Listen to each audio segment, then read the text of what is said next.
Welcome back to Table for Two, the podcast where faith, family, and real life meet around the table. And that gets real this episode. It does.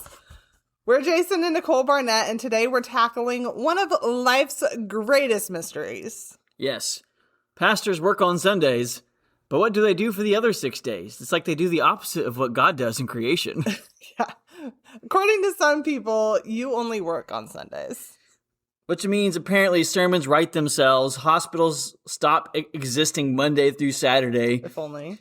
and funerals are conveniently scheduled around football games. Today we're talking about ministry misconceptions, the invisible work nobody sees, and why we wouldn't trade it for anything. And I'm also letting our children testify against us. Oh, Lord, help us. So pull up a chair and join us. This is Table for Two. Through storms and swallowed our noise, church keys in hand, coffee in mugs, our lives held together by grace and a few hugs. They said she submits, we said we both do. It's not about ladders, it's me and you, serving the kingdom in aprons and jeans, lifelines and calloused hands and holy routines.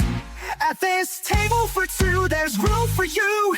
Pull up a chair, we'll tell the truth. From love and faith with the side of faith-filled talk. So before we jump into today's conversation, let's start with the lighthearted question. Yeah, and just know we would love to hear your answers too. So whatever our question is, please answer in the comments. And I think it'd be fun for other people to see different answers too, other than just our answers to the question.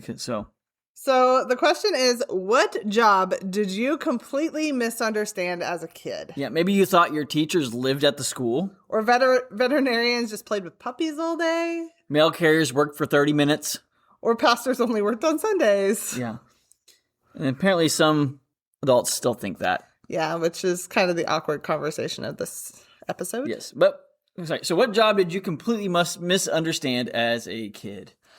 I definitely misunderstood the concept of veterinarians.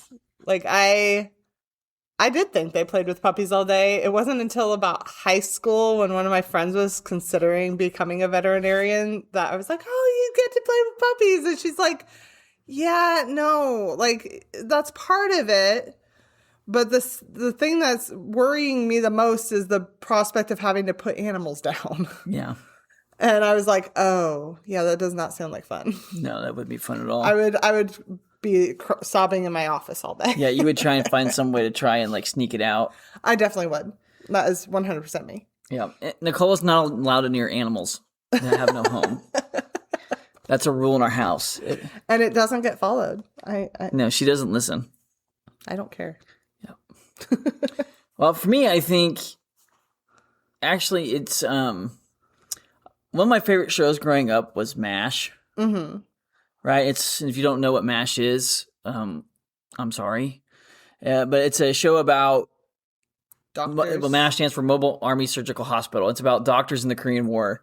They're operating like right near the combat zone, but it's a comedy show. Comedy, dramedy, something like that. Well, anyway, but they're army doctors. And so I watched that show thinking, oh, the army's not really like that. This is TV stuff. Like it's dramatized for entertainment purposes. Yes. But then I grew up and I joined the army. And I remember going to basic training and everything about it was just true.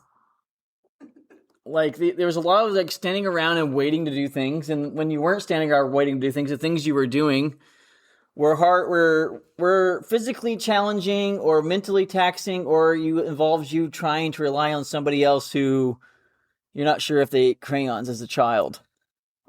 Or if they ate crayons now. Yeah, or if they still ate crayons, So that was and I do remember though too, the silly punishments that you see in the episodes too, things like that. You're like, oh, that's not real. Or you'd hear stories from other people. But then I remember one time I was a combat medic and I was on my way out. So like on the weekend, your weekend was your own. Mm-hmm. You used to be back home before a curfew time at night.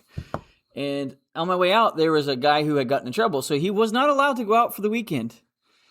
And this was San Antonio, Texas in the middle of July. And his task was he was to go to the bushes with a green Sharpie and color all of the brown leaves green. So, yeah. So after that, I'm like, yeah, that's as real. That But reminds also, me of Alice in Wonderland. We're painting the roses red. also the last story I gotta share, because again, like, also like the snafu errors, like the MASH always like shares like they asked for like so many surgical gowns and instead they got like 1 million tongue compressors or something stupid like that. Well, I remember my last drill weekend in the Indian Army National Guard, I had to qualify at the range again, which I was just like, what's the point in this? Like, but okay. Well, we got delayed because they decided to schedule on this day too. The paratroopers had to get their jumps in. And they decided to drop them above our shooting range. Now, also part of me is like, that's kind of good practice for live fire drills. But at the same time, too, I wouldn't trust us shooting either. So, but yeah, everything about that was true. Like the more I watched it now, I'm like, yep, that would happen. Yep, that's not unrealistic. It might have been an actual situation during the Korean War that they are recording right now. Yeah. What about you? What was your, you the listener, what was something that you misunderstood job-wise as a child? We'd love to hear from you again. Post in the comments on our Facebook page. Nicole, you just got a text message. You might want to check it out. The following segment is not based on any real-life events or happenings. The names are made up. Just like Who's on His Way, the characters and names are not real, but the points might be. So if you've been following us over the last few weeks, you already are familiar with Amber's story. That Amber's a fictional woman who's been texting me about a situation with her daughter, and we have an update. So today she sent me a message and it says, "Hey Nicole, I have an update, and honestly, I don't understand children. Heather and I spent weeks trying to fix this whole Sadie and Madison situation.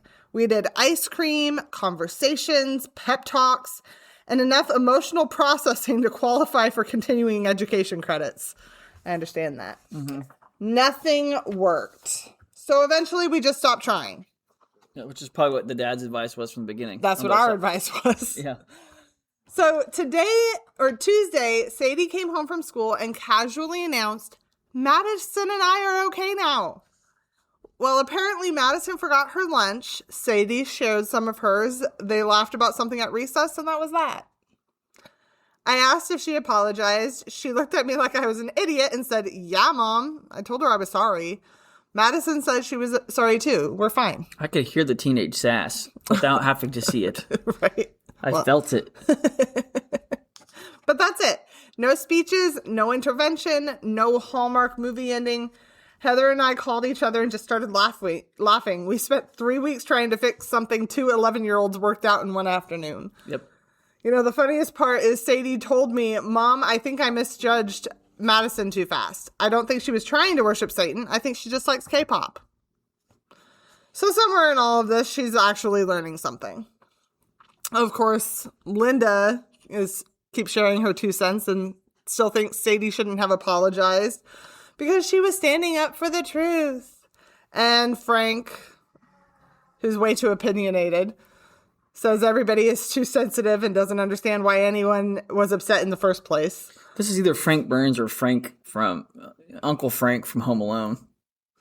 I could see him as both. Yep.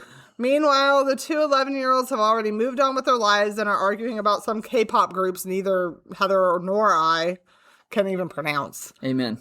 Parenting is weird. Signed, Amber. So, let me get this straight. They let the kids figure it out. Yep. And they worked it out themselves. Like normal, healthy people. No committee meeting. Nope. No intervention. No ice cream summit. Nope. Just 2 11-year-olds figuring out what adults couldn't. And isn't that basically the gospel right there? The Yes. little child shall lead them. Maybe we need to learn something from these two. Yeah. Well, you and I have talked about this before. Sometimes trying to lead churches through revitalization, right? And having been youth pastors before and trying to build youth ministries from the ground up, one of the things we've learned is there's really no difference between teens and adults. Yeah. And at this point, working with kids, I would say there's no difference between kids and adults. The only thing, the difference is baggage. Yeah. And adults have a lot of baggage. Kids and teens. Teens have some. Teens have some, but they're more, they trust, if you earn their trust, once you earn their trust, you have their trust. Yeah. And they are hearing what you say and they will process it and try to apply it on their own. Yeah. Again, we've talked about this before. That's what the Bible means, and train a child up in the way they should go. It's not do everything for them. It's teach them how to do it. Yeah. And let them do it. And at the same time, too, model it for them, too. Yeah. Because, again, we got to this part in the story probably because, if you watched listened to the last episode, Frank goofed up, opened his mouth, and Sadie learned that, maybe I was a problem. Now, Frank didn't think he was the problem. He was just spouting off about something. Sadie heard it and applied it to herself, and it made her introspective. Which, kudos to Sadie, because most adults are not introspective enough for that. Yeah. But, yeah. So, looks like they worked it out, and everything's good to go for now. I mean, they're 11-year-olds. They're going to have drama. They're going to have problems.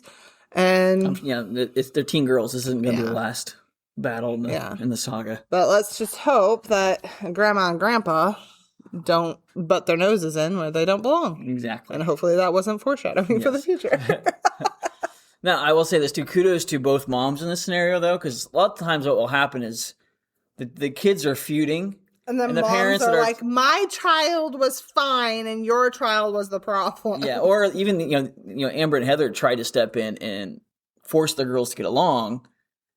And they could have gotten frustrated with each other in the process, and so what often ends up happening in these scenarios is parents get involved, they get mad at each other and hate each other. Meanwhile, the kids are best friends again and moved on with their lives. Yeah. But the parents have this big rift that'll last generations because we end up in a whole scenario of Romeo and Juliet or... Yeah, and then but honestly, parents, seriously, just don't get involved in your kids' drama.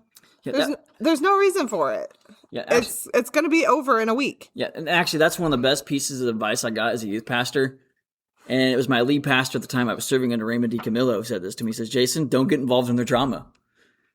And not only does that apply to teen and kid ministry, it applies to adult ministry too. Like, this isn't your mess to clean up. Yeah. They're asking you for advice. They're coming to you for counsel, but it's not your job to get in there and fix it for them. Yeah. Even if they're expecting you to fix it for them, it's not your job. Don't do it. And actually, what's more often than not, I've never had teens or kids get mad at me, but I've had adults get mad at me. Oh, yeah. No, I know. Way more than the kids have. I know. All right. Yeah, we have some stories there. All right, well, this next section is kind of going to be a treat for you as a listener. Again, our theme for today is based around the misconception of pastors working only one day a week. But we decided to let our kids answer the questions about what we do for a living. Mm-hmm. So this is their answers. We're here with the Barnett children, and we have questions to ask you. Anything you want to say before we get started? No. Why don't we take a minute and you guys can introduce yourselves, okay? Tell everybody your name. My address? No, we don't give them your address. Stranger danger. We've had this conversation. All right. We don't care about stranger danger. Your age, your name, and something fun that you want everybody to know about you. All right. We'll start over here. Why me? I'm Jaden. I'm the oldest. I'm How old are you? 12. Must be 13. Yep. All right. This one. My name is Emrys, and I am 8 years old, and I really like the human body. That's some pretty intense details. She understood the assignment and got it right. Otherwise, all the blonde didn't. All right. And this is the last one here. Hi, I'm Ben, and my age is 10, I think, and I like magic and astronomy. That's cool. That's cool. That's really cool. All right. So I'm going to ask you some questions, okay? And this has to do about what mommy and daddy do as pastors, okay? So answer honestly. You can have fun with it, but answer honestly because this is going to help other pastors' kids and people that maybe are familiar with what pastors do every day. So when you give your answer, okay? Okay. Think about that. So the first question, you ready? There's 5 questions. Here's the first one. What do mom and dad do all week? Work. Work. What do you mean by that? Like Type on the computer and work on a do write down sermons and all that stuff. Well, Yeah. that's mostly dad on And also work for- Saturdays. Yeah. Because mostly, mostly on a daily basis. You do work a lot, but like mom has some other stuff to do. You have more stuff to do, and mostly on Saturday, mostly we're just upstairs doing nothing. True. Anybody else have anything else you want to add to that question? No. Wait, I think I do. What? I didn't have one. All right, question 2. You ready for question 2? Yeah. Of course. All right, question 2. What is the weirdest thing about having pastor parents? They talk too much. And I don't know, it's kind of fun and they're silly. We're silly. Yeah, you're silly. How are we silly? And also Very mean. silly. Well, I would say, yeah, you guys do talk a lot, but it's mostly weird because, like, yeah, people would think, especially at school or some sort, they would think that we would have, like, a most easier life, like, all that. Wow, we're just, like, mostly just waiting for our parents to be done, and we're just waiting to hang out and all that. Yeah, a lot of waiting, right? Yeah, I'm impatient. You get that from your mother. The loud I know. noises. All right, question 3. You ready for question 3? No. Yeah. Yeah. Do mom and dad ever get days off? No. Guys, can I explain, please? Okay. Anyway, let's continue. Anyway, okay. Maybe on fun days, like let's say holidays, Like what holidays? Christmas, Halloween. Do we get Christmas off though? Oh Yeah. wait, no. Oh wait, yeah, no. Emmy, Oompa Loompa. yeah, Emmy, what you were gonna say? Emmy was gonna say something though. I don't really remember. Yeah, but do we really get days off? Sort of. Sort of. What do you mean by sort it's of? kind of confusing. Like some days, like Do we ever have like a set day off? no.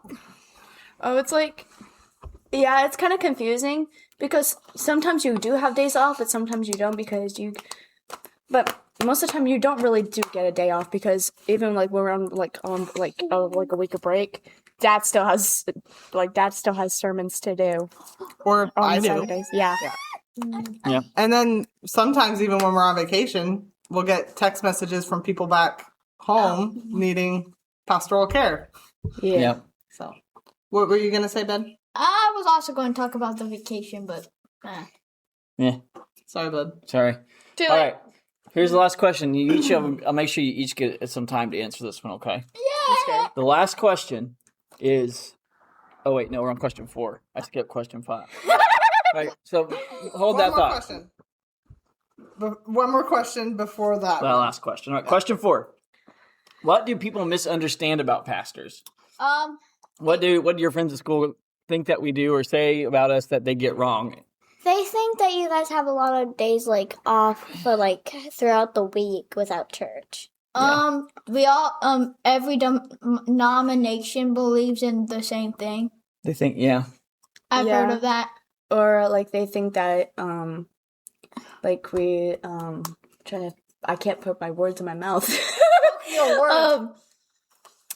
Well, it's basically like they would think that what they like most people whenever if they go to new churches or some sort, they would think that they believe what they believe, like what the pastor what the pastor believes. They person would not misunderstand what they believe, and Yeah.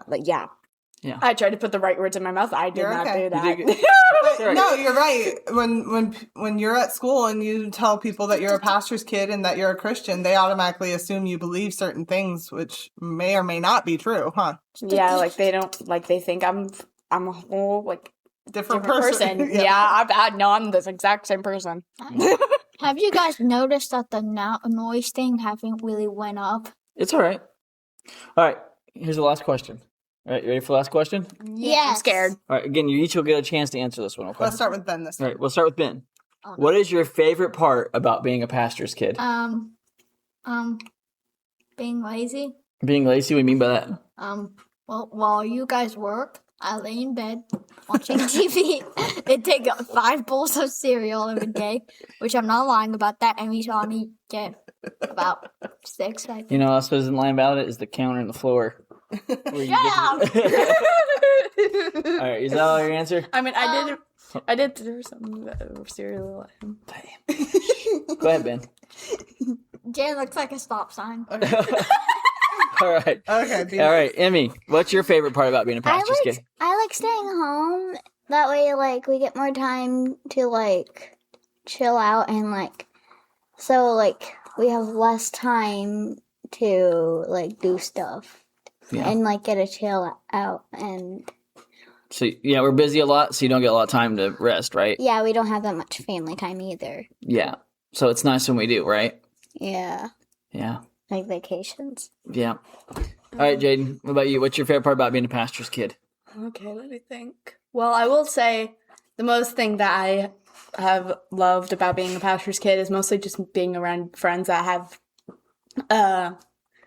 they've been in church before, but I get to invite them to church with me because I have a few friends that be coming to church now. Yeah.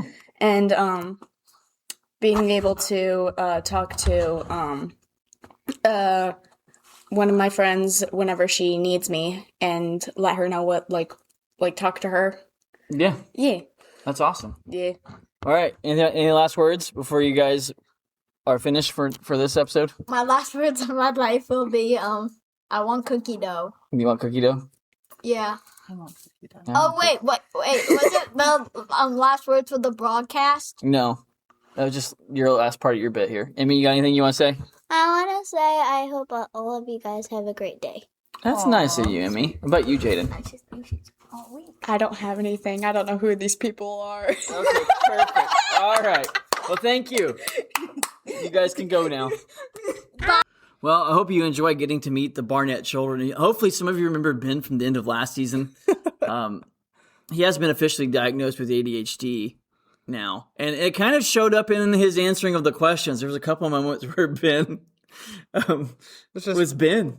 Yep, totally Ben. But all 3 personalities of our kid were on display fully in their answers. And Yes. so I hope you enjoyed that. But now it's our turn to talk about this, misconceptions. Yes. All right, the title for this episode comes from one of the classic comments pastors here, and it's one actually my Uncle Tim loves to kid me about every time we go to visit. He says, you only work 1 day a week. And most of the time people don't mean anything bad by it, but they only see the 30-minute sermons. They don't really see the rest of it. Yeah, and they think that sermon just magically appears. Like I printed it off of YouTube. Yeah. But the thing is it does hurt. Yes. I mean, I remember one time you had been, I think you had preached like 3 times away from the church while we were youth pastoring in Monongahela. And one of the older ladies came up to me after the sermon at our church, and you were gone. And she asked you, is Jason still doing that youth thing? Yeah. And it's like, it's not youth thing. It's basically another church inside of our church. Like, he's planning sermons. He's doing pastoral care. He's Trying doing to raise up visitations. teens into... Yeah. But she didn't see it. So it was just the youth thing. And then I have a friend who's a church administrator. And she had somebody come up to her and be like, I don't understand why the church has to pay you. What do you do all day? Right. And it's like, you're not here, Yeah. so why are you asking? Yeah, you're making assumptions based on what you see. And So you're there's- only here for an hour every Sunday morning. Yeah, or maybe, Maybe an hour. But considering that the average church attendance is defined as 1 to 2 Sundays a month, you're there 2 hours out of the month, and you want to criticize the people that are there every day, putting in all the time and the effort.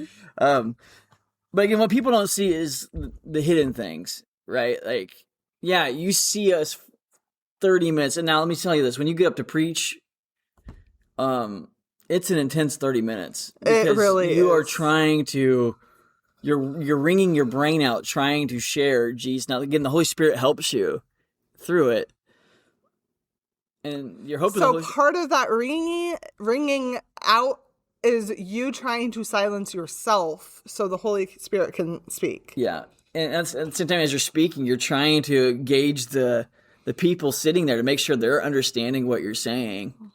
And then, and actually, to me, at the end, after the sermon's over on a Sunday, it's like the biggest relief because that burden is finally off your shoulders that you've been carrying all week. And yes, when I say all week, my sermon prep for the week starts Monday morning. Yeah. Like I already know what I'm talking about this week. And sometimes it starts Sunday night. Yeah. Sometimes it starts Sunday night. It depends on how excited I am for the next, what's next. But now every pastor is different, and if your pastor is different than this and does things different, there's nothing wrong with that. I'm sure they're spending time in the Word, and that's still sermon prep, no matter how you spin it. But the average sermon takes anywhere from 6 to 12 hours to get ready of the week during the week. Yeah, and I mean. And there's no shortcuts around it. No, and most of that time is usually like right before as you're writing it, but there's a lot of word study and commentaries, and I mean, I guess we're kind of speaking blanket here, assuming pastor, some of our viewers pastors are actually doing that. I do know of pastors that they literally just get up there on a Sunday morning and preach. I don't recommend that though, because far too often that's our initial reaction to the text and not necessarily God's reaction. Well, another thing I would say too is your task in that moment is to take God's word on God's behalf and present it to his people. Yeah. Or the people that are gathered there. You better go into that knowing for sure that if you're speaking for God, you better go into it knowing that what you're saying with confidence is God saying it. Yeah. That's the big thing, is going with confidence about it. But it takes a lot of work. It takes some digging sometimes. And sometimes too, you'll know because you know the people in your congregation, you know their hearts, you know the things going on in their families and in their lives. And you'll be on a particular passage for that week and this is going to hurt. This is going to hurt. And they're going to... Now, I plan my sermons well in advance. So I never intentionally point the battleship guns at anybody. But sometimes it lines up in specific ways where it's just like... And it's lined up in some pretty specific ways. Yeah, like I remember one time I was preaching a series on divorce.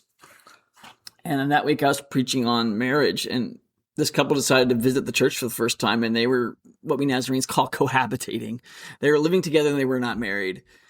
And again, I wasn't trying to scare them off. I wasn't trying to preach at them, and I did my best to not. But at the end of the day, that's what the passage was addressing. And so I preached it, and I remember getting to the pulpit saying, God, are you sure this is what you want today? Because if I share this, Yeah, but you did a good job with it. Now, the couple never actually returned to the church, but they did refer to Jason as their pastor on Facebook regularly after that. So, how you present the truth in that moment does also affect a lot. Yeah. But, you were saying that this is something that you stewed on all week. The challenge for me is both a blessing and a curse. It's like I preach twice a quarter. 3 times a quarter. 3 times a quarter now. Sorry. Wow. So there's 4 quarters in a year. So I preach 3 times every 3 months. Yep. And her husband's in charge of putting that. And he always schedules it during the worst times, just saying. But like I'll be stewing on a passage not for a week, but for weeks. And so there's this burden that just keeps building and building and building. And then like something will happen. And I'll be like, and again, I've had this passage on my mind, but then something will happen and it'll be like, oh, this is going to hurt. Because I know what God wants me to preach on. And if I had been able to preach it when God gave it to me, then it wouldn't have, like, it would have been available, but it wouldn't have been seeming to preach out a situation. Yeah. But then it seems to preach out a situation. And because I only preach 3 times every 3 months, people tend to take it a little bit more personally. Yeah. Like, they're like,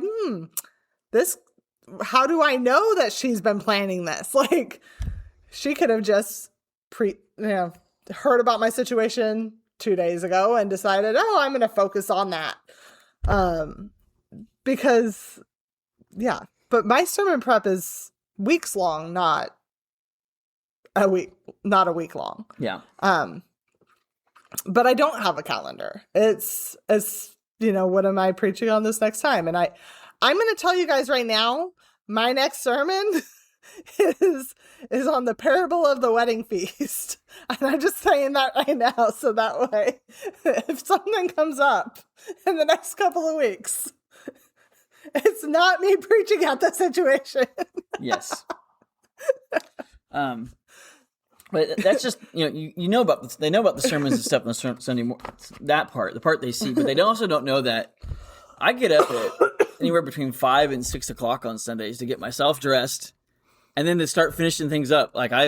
Now, if you're at a larger church, you have probably a senior pastor, an associate or 2, kids directors, you have administrators, you have all these people doing things, and we have that on a small scale, but we have it in our church. We're a smaller church, and so we have volunteers. But again, volunteers are volunteers. You can't, they're doing the best they can with the time that they have. So I have to, I take care of the slides. I take care of, means both my sermon slides and the worship slides. Yeah. It's up to Nicole and I to get the soundboard going. It's up to Nicole and I to get the live feed rolling. I make the bulletins on Sundays. I'm the one that types up the order of service and gets it printed out. I don't pick the worship songs. I have an awesome intern worship pastor who's been doing that for a long time. We have great, wonderful board members, great leaders in our church that work really hard. I love them. I'm proud of them. I'm appreciative of them. But again, when you're pastoring a small church, again, if you go to a church that's running anywhere from 40 to 75, your pastor's probably doing way more than what you see. Yeah. And his wife is too, whether she's an associate or just his wife. Yeah. And actually I saw a post the other day where or actually today, it said regardless of your belief regarding women in ministry or women pastors, the church you attend likely expects a 2-for-1 combo. Mm-hmm. And basically what that means is the expectation is we hired one, but we're expecting work from both. Yeah. And honestly, I would have to say that's true because there is not a single church, whether complementarian or egalitarian, that I've attended where, and now I attended a small church, but again, where the wife wasn't doing something. Yeah. And when she wasn't, it reflected poorly on her husband. And she was gossiped about. Yeah. So, yeah. Yeah. And so there's that element of it. That's, again, we're just talking about the service for Sunday. Like that's what we're addressing right now. Now the rest of the week, what happens, you still have to factor in hospital visits and funerals. Mm-hmm. And, this past Sunday, we had a wonderful man connect, as a member of our church that passed away. Mm-hmm. And so that happened on Friday. And so Friday and Saturday, on top of trying to get ready for service, we're trying to minister. I think it was Thursday, but we were trying to minister to this family. And then the funeral was on Sunday afternoon. So I had a funeral to get ready to preach and also trying to help our wonderful lady who organizes the funeral dinners, make sure she had everything she needed to get the funeral dinner ready for on this end of it. And then we still had the funeral dinner to do. And then after that, my daughter, Jaden, had 2 of her friends come over. Emrys had a friend two friends come over, and Ben had a friend come over. And so, now keep in mind, the friends coming over was set well in advance, but our family schedule had to shift to accommodate what was happening with the church. Not complaining, that's just reality. You have counseling, and in the olden days, you just scheduled an appointment with your pastor, and people still do that. But nowadays, because of technology, people have 24/7 access to their pastor. Mm-hmm. And I'm not the one I'm not going to turn you away when you come to me. No. No matter what time now, if you text me at 3 a.m, I may not see it till 7, but sometimes I'm still awake and I'll see it and I'll respond and I'll have conversations with you. Because why? Because if you're hurting, you need someone right then. I've been in that spot where I needed someone right then. And so I'm not going to make you wait if I'm able to not make you wait. And trust me, if you have to wait for me to communicate, I feel terrible about it. I feel guilt over that. Yeah. Should I? I get I freeze with anxiety when that happens. So then you have your phone calls. You're trying to organize volunteer schedules. Nicole and I, we were trying to do kids ministry and teen ministry. Getting ready to kick off here. I taught a Bible study tonight before I started recording this podcast. I had to put this podcast together. I'm still trying to get the sermon podcast stuff put together to get that sermon out there. And then, we like the last 2 Sundays, our live stream has failed, and we were trying to figure that out. Oh my word, that's been so frustrating. Microphone batteries dying in the middle of service. You have to hurry up and change those out. And then we have random Karen-like comments because the flowers outside are yellow instead of red, or something silly like that. And that, I promise that's not a real situation right there, but I guarantee you, some church somewhere, that's an exact situation for someone. Yeah. So you're literally, so when people say I work 1 day a week, my joking response is, yes, I do. It starts on Sunday and ends on Saturday. Yeah. Like it's 1 day. Now. We don't sleep. Yeah. And I often joke that sleep is a crutch. Yeah. Long live Monster Energy drinks. Did I just endorse the mark at the beast? I don't know. Now, I will say that's not the hard part of the job is not that. No. Yeah, that's physically tiring. The hard part is the emotional toll. Yeah. Because you're dealing with people in real life messy situations, people that you've grown to love and care about. If you're doing ministry right, your love for the people around you is genuine. Yeah. And so when they're dealing with things like chronic illness or marriage problems or addiction or depression or deaths in the family. Yeah, you're hurting with them. Yeah. I mean, the Bible calls Christians to mourn with those who mourn. And pastors tend to be the first ones people call when they're dealing with that stuff. Like, we were the first call. Yeah.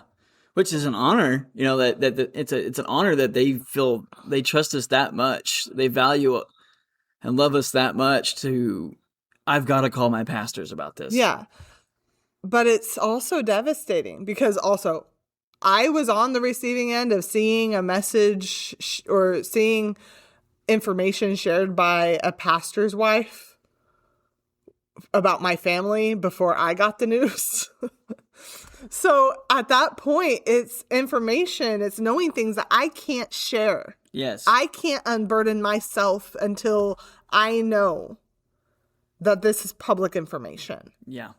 And so I'm carrying that burden with no outlet. Yeah. And at the same time, too, somebody will come along, meaning well sometimes, and they will start saying something about this person in a negative way.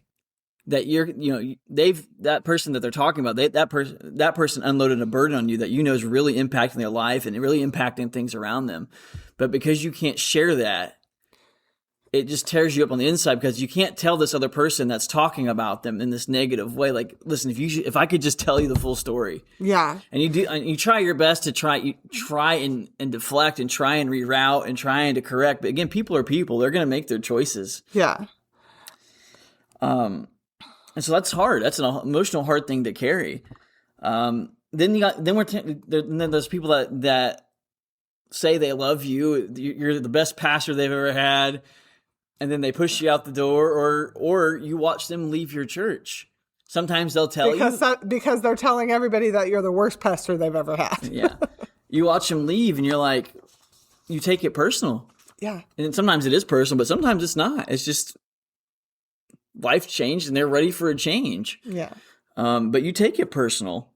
Sometimes you're misunderstood, right? Again, people think you work 1 day a week. And so when you can't get there immediately, Like maybe you're with your family out to dinner in Richmond and something happens and it takes you an extra 20 minutes to get back. They don't understand why you weren't there right away. Yeah. Which that happened to Jesus. Yeah. Or you're at your own family's funeral and somebody's having surgery. Yeah. And they're like, why is my pastor not here? And you're like, because I'm literally 7 hours away. Yes. And I'm not driving back for a day's surgery. Yeah. When my family is grieving. Yeah. And sometimes you personally are carrying something heavy on top of it, carrying everybody else's stuff. And so you're standing in that pulpit, you're heartbroken, you're beaten down, but there is nobody else. Yeah. You got to preach anyway. Yeah. And you dealt with that when I was in the hospital. Yeah. And Nicole, this was the year before we started the podcast. Nicole had some liver issues that had her in the hospital for over a week. Now, my church part was wonderful. They would have let me take that Sunday off, but I'm not that type of person. I said, I've got to keep it. He's the type of person that if he takes time off, he'll wallow. Yeah. And so he had to keep his schedule as normal as possible until until there was a reason for it to not be. Yeah. And I even told him the same thing. So, yeah. But.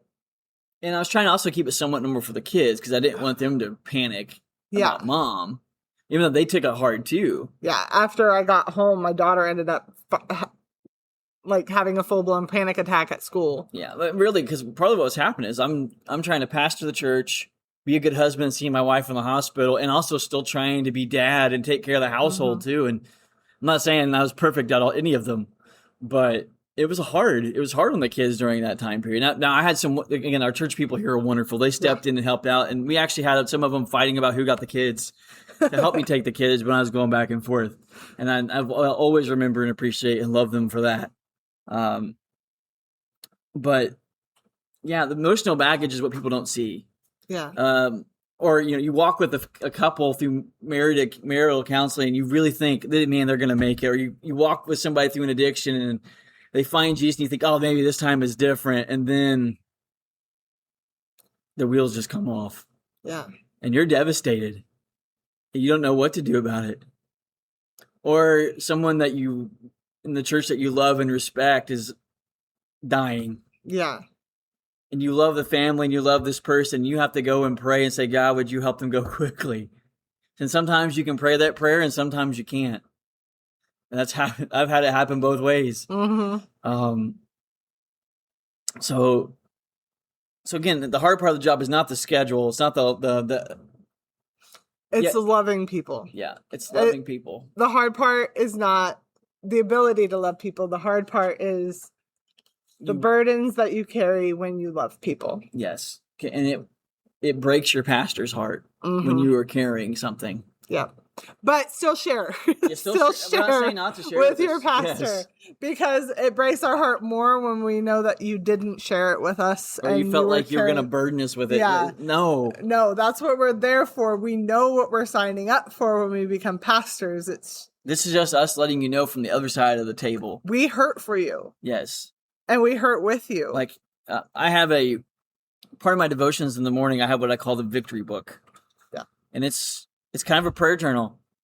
And in the back, I write all the ways that God has answered prayer the day before. Now, I don't always hit every day, but I try and write something down. I have a list of names of people that I've met that need Jesus.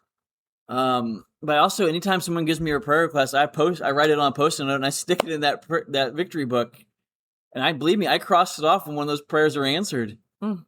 Sometimes they're answered miraculously, and I end up writing about them as a praise. And sometimes I just cross them off and praise God silently. Yeah. But I really pray for you, and if you share with your pastor, I guarantee you they really pray for you too. They care. Yes. Now, again, we weren't telling you any of this to complain or make you feel sorry for us or anything like that. Sorry for your pastors. We signed up for this. We knew. Okay, maybe we didn't know fully, but when we answered God's call to this life, we had some idea that this was involved. We were when we said yes to Jesus, we were saying yes to living life with you. Yes. And I would do it again 100 times. Yeah. Let me tell you why it's worth it, though. Mm-hmm. Just at our church just last year, we had 23 different people say yes to Jesus in their life. Yes. It was 100% worth it. Yeah. All those weeks where you have Tuttle Huddle on Monday night, board meeting on Tuesday, Bible study Wednesday, kids group on Thursday, right? Those long weeks, it was worth it for all of that. Yeah. It was worth it for the 7 baptisms that we had. Yeah. And, you know, when one of those was a little girl that had been to church, or literally the Sunday after her, like, it was her first Sunday. She wanted to be baptized, and we scheduled it and made it happen. Yeah. And then, you know, watching kids grow up. I mean, we have a little boy that we literally held while he was in the hospital as a newborn. And he just celebrated his 4th birthday. Yeah. And he is a terror, and I love that kid, and he is just amazing. Yeah. And his older brother is such a sweet pea, and his uncle. Yeah, and for me, like one of my favorite pictures that I have, I need to get it framed and hung up somewhere, is again, I was a youth pastor before I got to this, several years before I got to this current assignment. And now looking back, seeing all the teens that we work with, I am so proud of every one of them. To see the people that they become. Oh, you need to tell them about. Yeah, I'll tell them about that. The position that she's in. Well, again, one of our shyest students, one of our students that dealt with a lot of things in her life now, is directing a kids camp. The last student I would ever guess that would do this, but I'm so proud She's of her. In charge of the kids camp on their district. Like, that is amazing. It's an amazing thing. Like that makes it worth it. You look back and you see that, it's like, man, I remember having to have these conversations with this kid about things, and to see where she's at now, that makes it worth it. Yes. Someone saying, or I have peace, it may not have worked out exactly the way they wanted it to. Yeah. So they may have had to pay the cost of their freedom, Yeah. but to hear them say, I have peace. Yeah. That's worth it. Going and visiting somebody that you're not sure of their spiritual condition, but you know that the clock's running out, and they say, hey, can you pray with me? Yes. When you go in, that makes it worth it. And what about the woman who just needed a ride to church? She called up the church. She's like, I want to come. I don't have a ride. Yes. She lives just up the road, and she wanted a ride to church. It was amazing. Yes. Or the moments where you have new kids to the church and you're letting them be door greeters to get them involved. And they're so excited, so they're like shouting at the cars driving and they're past, doing saying, like, come inside. And you know how like kids will do like the semi thing that they get the semis to honk the horn. They were doing that, getting people passing by to honk their horns, and it was so wonderful. It was a wonderful thing. Like, it was worth it to see that. Yes. It's like they were that excited. Imagine if all of us were that excited to be at church. But like, you see that and it excites you. And really, even the church here, the way they embraced the 80 for Easter thing. Yeah. Where they took up the challenge, I said, to pray for 3 to 5 people and then invite them, like, not just, hey, we come to church with me, but fill out a card and be intentional about it. Like, they did that. Well, and I'm gonna talk about somebody specific here. I'm not gonna name their name, but what about the parents of the kids that still don't come to church regularly, but anytime anybody says, I'm looking for a church, they're on Facebook and they're like, well, this is a great one. The pastors are amazing. The people are friendly and loving, and it's the best church in our community, and da da da da. And I mean, like, they don't come regularly. Yeah, but they know this is their church. This is their church, and that, like, that is so powerful. I literally cry. I'm not exaggerating. I literally cry every time I see posts like that. Yeah. So all those moments where you're tilling hard soil, and again, if you've followed me on Facebook recently, I said the thing is, the soil rarely starts off good. No. Right? Like, I'm talking about the parable soil that Jesus used. So many times you have to dig the rocks up to make room for the soil. Sometimes you have to cut the thorn bushes out, which is dirty work. You have to chase the birds off. You have to do all this hard work to prepare the soil. But every once in a while, what makes it all worth it is God gives you a peek what's behind the curtain. Yeah. And that changes everything. Yeah. It gives you just enough energy to try it again. Yep. It's one of my favorite songs is a secular song, kind of a secular song. I don't know. It's from the band Switch, but it's called I Dare You to Move. And there's been so many times where I've been knocked down by something in ministry or life while in ministry. And then I'll hear that song and it reminds, it's like God's way of saying, I dare you to get back up and see what I do after this. Right. And now I'm kind of getting to a point where when something knocks me down, I'm excited to get back up because I don't know okay, it's not going to stay this way forever. Come on. Yeah. Let's go.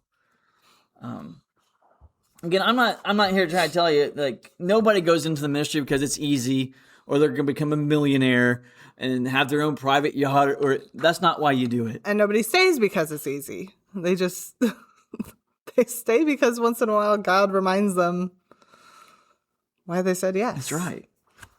And if you're listening and you're a pastor, church staff member, volunteer teacher, or someone who just quietly serves your church every day, thank you. Your pastor, if you're helping your pastor out serving somehow anyway, thank you. What you do matters. Yeah. You don't have any idea. Your pastor may just say thank you, but there is so much more emotion behind that thank you Yes. than what they can express. Yes.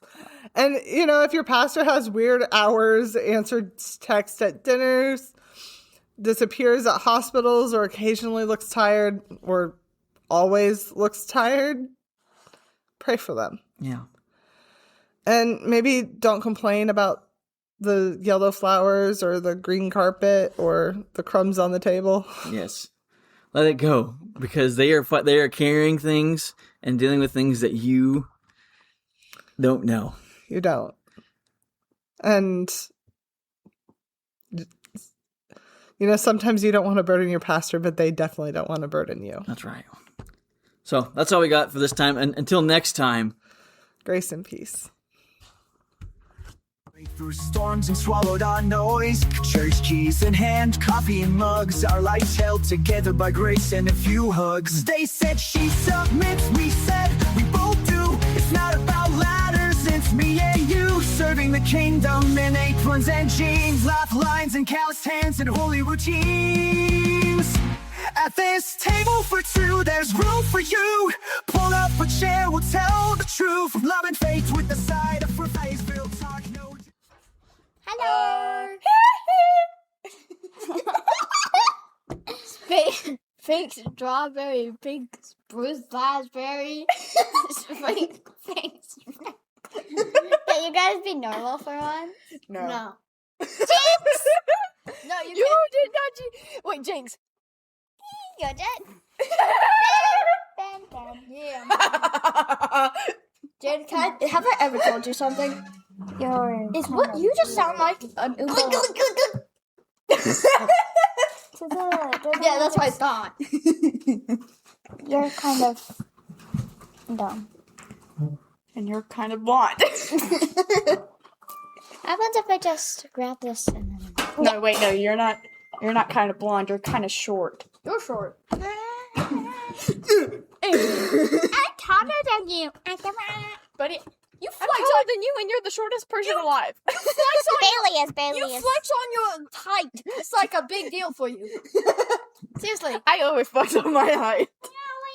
To be honest, you're not that tall. Mom's taller than you. Oh, And Dad's way taller than Well, I'm about to be taller than her, so. Mrs. Big Bum Double Chin. Cologne. Perfume. Dispatch. Ice pack. Of cologne, the perfume and cologne, technically the same thing. Person. Dr. Pepper. Dispatch. Ice pack. Google Chrome. Ice cream cone. I did not hear any of that. All I heard was snow cone. I said ice cream cone. I heard ice cone. I meant snow cone. Mom's right behind you. I don't see a mom behind me. Because you're not looking behind you. Oh, why didn't you just tell me to look behind me? Because I just said she was right behind you. Imagine having to deal with me every single day. All right, say goodbye, children. Oh, man! I'm I kind of forgot that we were recording our voices.